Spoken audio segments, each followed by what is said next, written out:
Hello, who's ever watching? I'm going to be playing some more Friendsim today. So far, I've played Ardata and Diamond. I almost forgot his name. I don't know how I could have forgotten him. But I've played their routes, so I'm on to Volume 2. Looks like we've got some fun characters here. Probably going to be going with whoever this is, so let's go. You stumble through the streets of a strange alien world. Ever since you crash landed on this hostile planet, you have been desperate. Desperate for information, for provisions, and possibly for a bit of medical attention. Along the way, you've had some laughs, embarrassing missteps, and maybe even an encounter with alien meat products. You don't really want to get into it. What you do want to get into is, I'm guessing, friendship. Yep, friendship. An entire planet of endless friend opportunities awaits you. Honestly, at this point you'd make friends with one of those weird purple bushes. You're not picky. Wait, you see something in the distance, or perhaps someone? And we've come to the inevitable part of the video where I reveal that I don't know how to pronounce anything, especially made-up words. Amisia, something like that. Arden is who we're going to start with. Lo, what light through yonder weirdly organic architecture breaks. A small figure approaches. Oh my gosh. You are so far, you've swallowed quite a few insults in regards to your looks and intelligence level. You aren't really the type to let the shallow opinions of others get you down, but it's been kind of a rough day. You brace yourself. I think that she's gonna have some good things to say. Cute! Oh.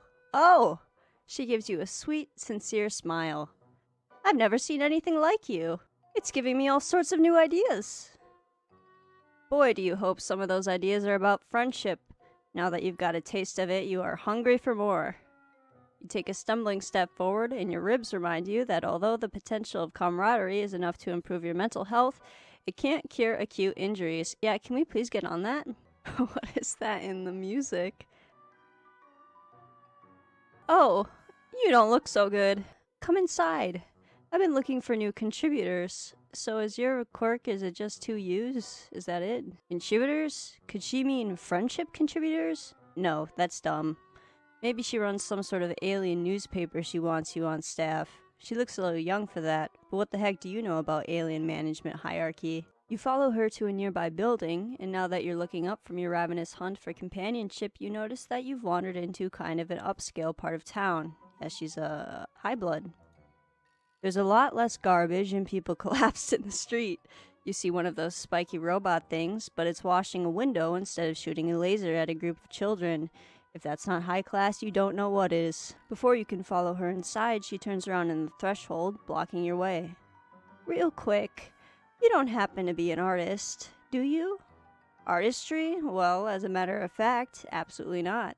Tell her, yeah, it isn't exactly your whole deal, but you've been known to dabble, or tell her, no, you've never had much of a knack for it. Well, let's just start this friendship off with a lie.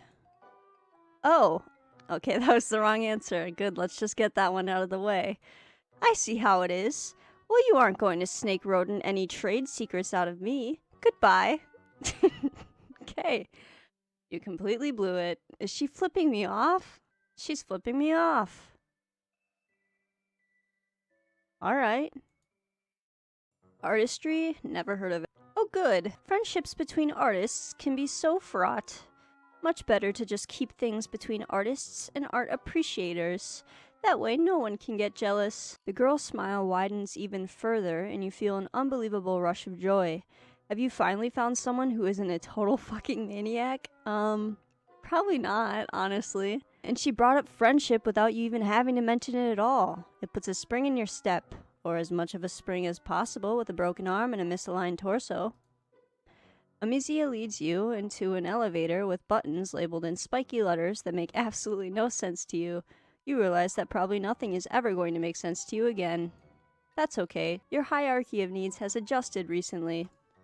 Your new friend, you are jumping the gun with this descriptor, but you are feeling seriously good about this encounter, stands in the corner of the elevator, wringing her claws. I wish I'd known I was going to have company. I would have cleaned up a little. It's been a while since I've met anyone new. You assure her that whatever disaster her house is, it can't be any worse than some other places you've seen here. I have been in the sewers. Although you kind of get what she means, she's wearing an artist's smock that's covered in splashes of paint.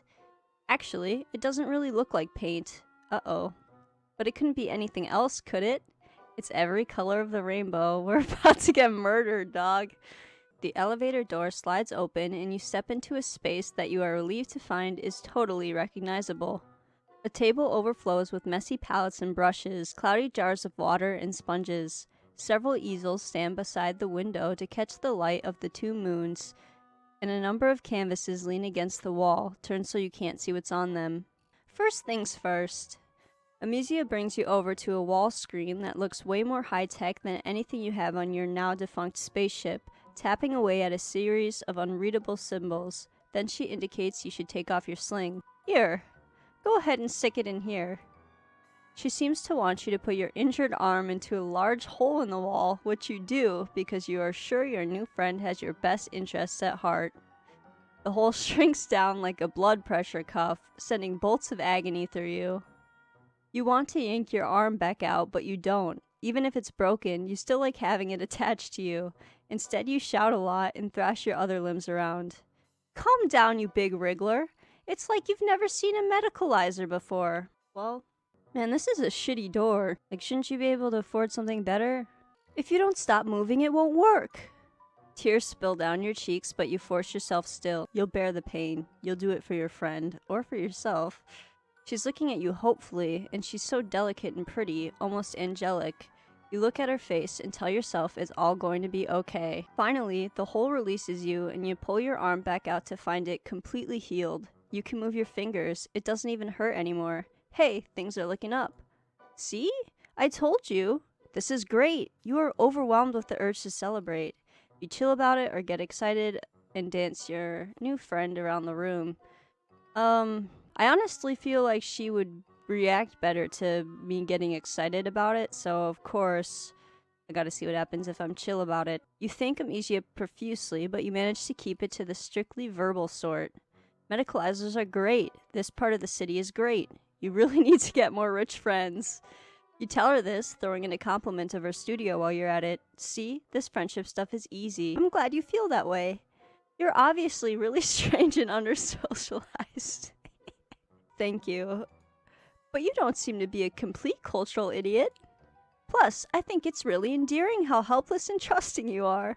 You laugh, slightly unnerved. You want to take that as a compliment, but after a recent encounter with another girl in blue, well, it all ended up okay, and Amisia is so nice and friendly, and she keeps calling you cute, which you think is pretty generous of her considering what a disgusting mess you are at this point, and considering that I look like a stick person. Speaking of low bloods, what's your blood color? Just out of curiosity. Blood color? You aren't really sure what she's talking about, but red? You tell her it's red. She looks a little disappointed. I've got plenty of burgundy. Oh, it's candy red, baby. Oh well. Good thing I have a delivery coming soon. Hey, do you think you can help me set a few things up before they get here? They? Visitors? As in plural? As in multiple potential friends? Oh, hell yes. You are all over that, especially considering your newly healed arm. You are anxious to display all the simple motor functions you can perform. Amisia gives you another radiant smile. You live for those smiles, man. They are just so full of the glowing nectar of bromance. Perfect! Let's do this. We are about to kill some kids, aren't we? Work always goes faster with two pairs of hands, after all. Yes, absolutely it does. And even if by that she seems to mean her hands are pointing while she tells you where to put things, you're totally fine with that. Your ribs are still kind of killing you, but you swallow down the pain.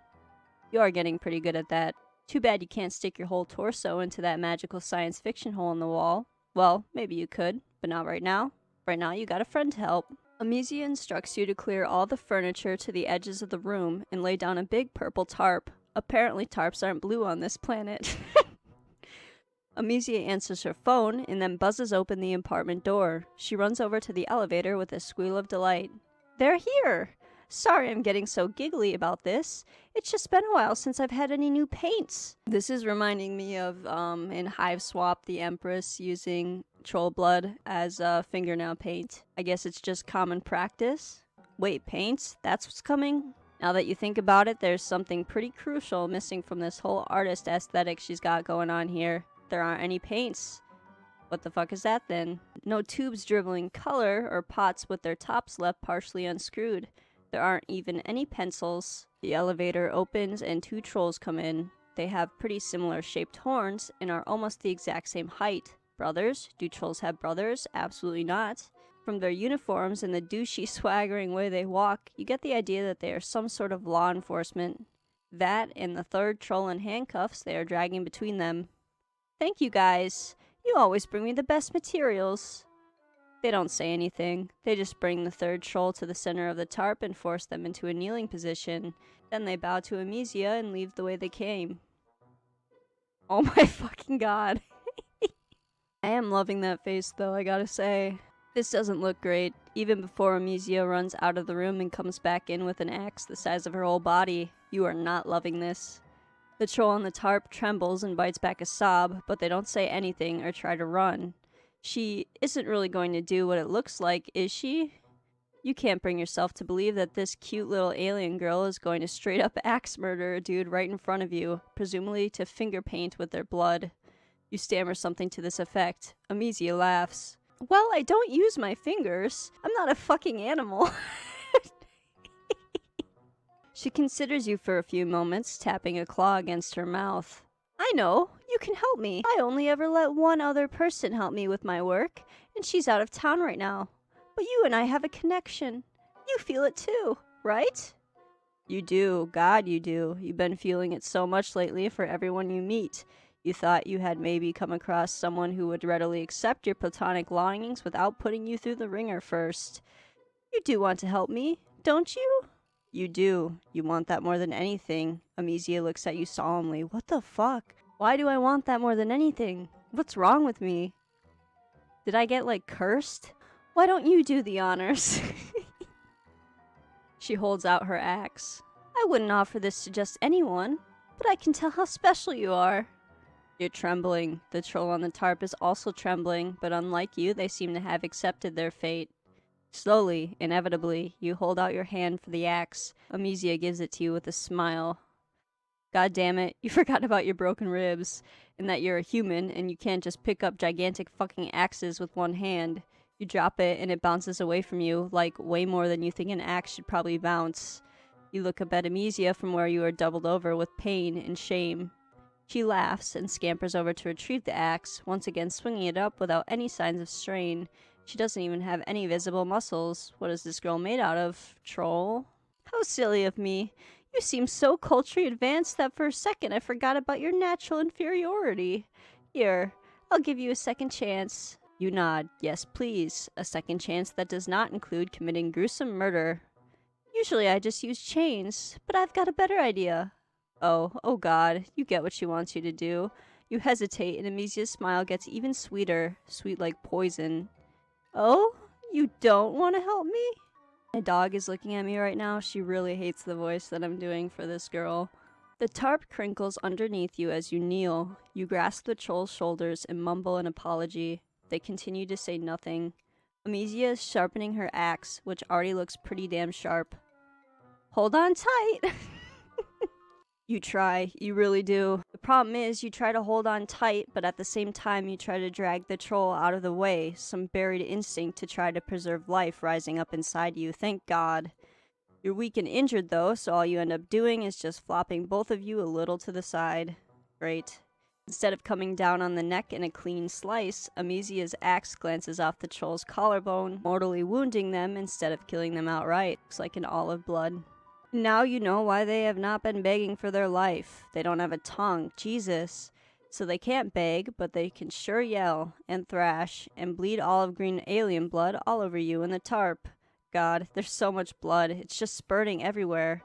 Jesus Christ, you are such an idiot. Why couldn't you just commit? Well, she doesn't seem very happy about these developments. Now you're covered in dying alien, and so is everything else. Amisia, the work table, and most direly, the canvases leaning against the wall. Amisia takes one look at them and lets out a wail of rage. Why isn't it like the back of the canvases? Who gives a shit about the back of the canvases? I can't believe this. I let you into my hive, into my life. I was planning to let you into my pusher. Heart, maybe? Blood pusher, if I remember correctly. That took me a second. I just noticed what she's doing with her hair. That's cute. I thought you were refined, sophisticate. But now I see you're just... a Philistine. She gives you a shove toward the elevator. Your ribs are screaming, and so is the bleeding troll. You try to babble an explanation. Forget it. I don't want to hear your excuses. Who? Shahat? Shahat was right. If you want someone killed right, you have to kill them yourselves. Okay. You ride the elevator back down, kneeling in a pool of blood and failure. Terrible at murder.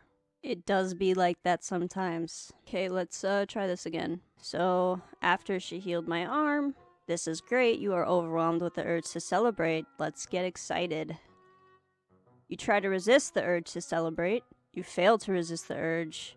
You take Amisia by her tiny hands and twirl her around the studio. Or you try to. You forgot about your busted ribs. You sure are doing that a lot. Yeah, I am. I don't know how I could breathe without noticing those. You let go of Amisia and go careening into one of the tables. Thankfully, not the one covered in art supplies. You hit the corner and go down onto your already incredibly sore ass. This is what you get for acting like a huge fucking tool in front of your new friend. Are you okay?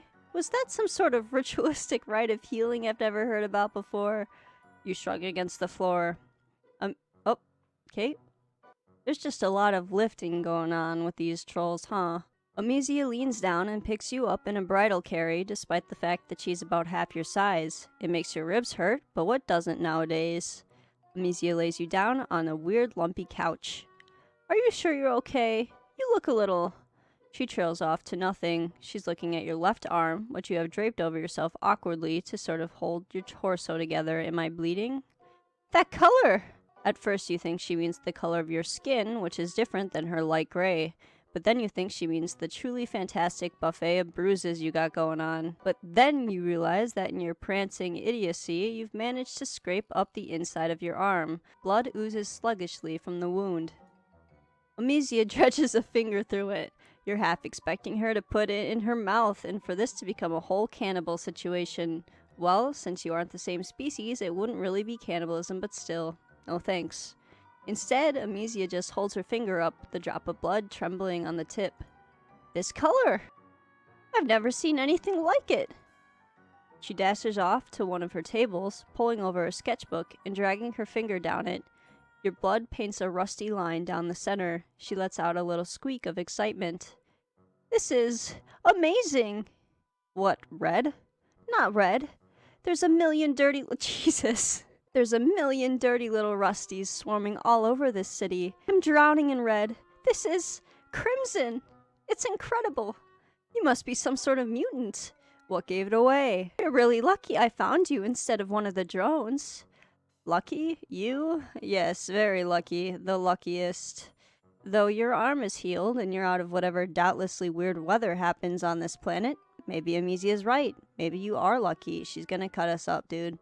You close your eyes and try to breathe. Zen yourself out. Really center yourself in your own body and all that garbage. Jesus. Then you open your eyes and wow, you sure aren't centered anymore.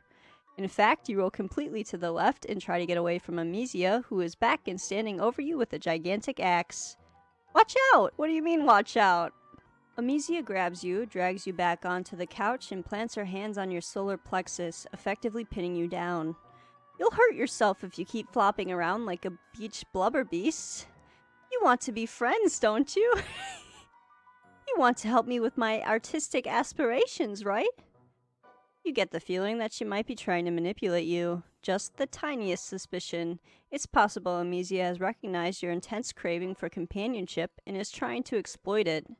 You don't like being suspicious of a new friend, but that is a pretty big axe. Yes, it is. I don't know what's got you so worried. I just want to show you my axe. Oh, of course. Makes sense. It is a really nice axe. You hold out your hand for it, but of course it is too heavy for you, and your hands are all sweaty, and you fumble it. Fumble the really sharp weapon. Oh god. Amisia tries to catch it before it's too late, and somehow in all the wriggly struggle, you end up getting cut, like very cut, across both your wrists. In fact, you don't think she could have aimed even better if she was trying. Oh dear. Artery. Don't struggle. I am gonna pass out, huh? Got 2 arteries for the price of 1. You only hurt yourself more, silly. You don't want that now, do you? No, you definitely don't want that. Not after what a butterfingers you've proven to be. Amisia gets up to put the axe down, and you kind of lose track of her for a little while. You are bleeding all over a couch, and everything around you starts to go shiny and unreal. I got more blood filling up the screen. She comes back with a couple little jars that she uses to catch your blood. That's a good idea. You sure are making a mess. You wonder if they are specifically blood jars. They look like jam jars. Alien Jam. Space Jam. God, you love that movie. It's been so long since you've seen it. Definitely the best PG movie about basketball. Way better than the one with the dog and the clown. Air Bud? Air Bud's fucking dope, dude. And it's way more about friendship than Space Jam. Just saying. Do they even have basketball here? You ask Amisia. She just shushes you and brushes your hair back off your forehead. She keeps smiling and saying comforting things. God, she's such a good friend. Before too long, you do what is honestly a goddamn shock you haven't done before now. Pass out. Yep. When you come to, you are propped up against the wall in a weird way that you wouldn't love even if you weren't an invalid, and both of your arms are jammed in the hole in the wall. The med hole. The Jesus Christ. The glory hole of well-being. The magic sphincter. You grunt and pull your arms back out. They're healed. The cuts on your wrists are just 2 faded pink lines. Yeah, why hasn't she been doing this the whole time? You take a step away from the wall and immediately hit the ground. You may not be actively dying anymore, but you did just lose like half the blood in your body. Gosh, you're tired. A little giggle makes you turn around, or roll over, since you are still on the floor and probably not getting up anytime soon. It's fine. You've met worse floors in your life. Amisia is sitting at one of her easels, her hair pulled back beneath a scarf and little round glasses perched on her nose. I guess she has 2 pairs of glasses then? A jar of your blood sits next to her, and as you watch, she dips a brush in. I'm glad you're awake. I was a little worried I'd actually killed you back there. She laughs, and you laugh along with her. It's very funny. Actually, everything is funny right now. It's probably the blood loss. You ask her what she's painting. You, of course. You inspired me. Well, right now, it just looks like a bunch of red squiggles and some lines, but she only just got started. She's warming up. She sits there on her stool, looking at her palette and chewing on her lip thoughtfully. She looks somewhat nervous. Actually, I want to show you something. Something I've never shown anyone else. She leaps up from her stool and crosses the studio. You roll to your other side to keep her in your line of sight. You really hope she isn't getting another Space Jam jar. She starts turning around the canvases one by one. They are all blank, except for one, which has a little, wait, no, that's just a shadow. Every single one of them is blank. Why was she so pissed off when I got blood all over them before? Man, you're a really shitty artist. You aren't sure you understand. You ask her if these are all just new canvases that she has not gotten the chance to paint on yet. Amisia sighs. No, I've had them forever. I'm just not a real painter. There, I said it. She buries her face in her hands, talking from between her fingers. I think that she just likes to kill people. I'm really good at all the other parts, the materials, and the studio. I even make all my own paints. I just can never do the actual sitting down and doing art part. She just looks so despondent. You wish you could do something, but you don't really know that much about art, and you probably can't stand up yet. You tell her that she looks like she's moving in the right direction at least. You don't even have a studio or any brushes or stuff like that. Of course you have no aspirations to being a painter, but you leave that part out. That's just it. I feel inspired for the first time ever. I think it has to be your messed up, disgusting mutant blood. There's really no other explanation. She takes a knee beside you, picking up one of your limp hands with hers. They're cold, like she's been pressing them to a glass window in winter. Yeah, that's right. Hot bloods would have a lower body temperature. Usually I just finish off my contributors quickly. I don't have time to deal with a bunch of injured low-bloods moaning around my studio, but I couldn't just use your blood up all at once. You're far too special for that. You gaze at Amisia. A mist has descended over your vision, and it isn't even the mist of imminent death. I have to keep this precious blood safe. I think you might be my muse. You will never escape. Yeah. Probably not the greatest situation to be in, but at least we made a friend. Like the little hearts, nice detail. Well, that was Amisia, the very pleasant axe murderer. I'll be back with more Friendsim soon. Thanks for watching.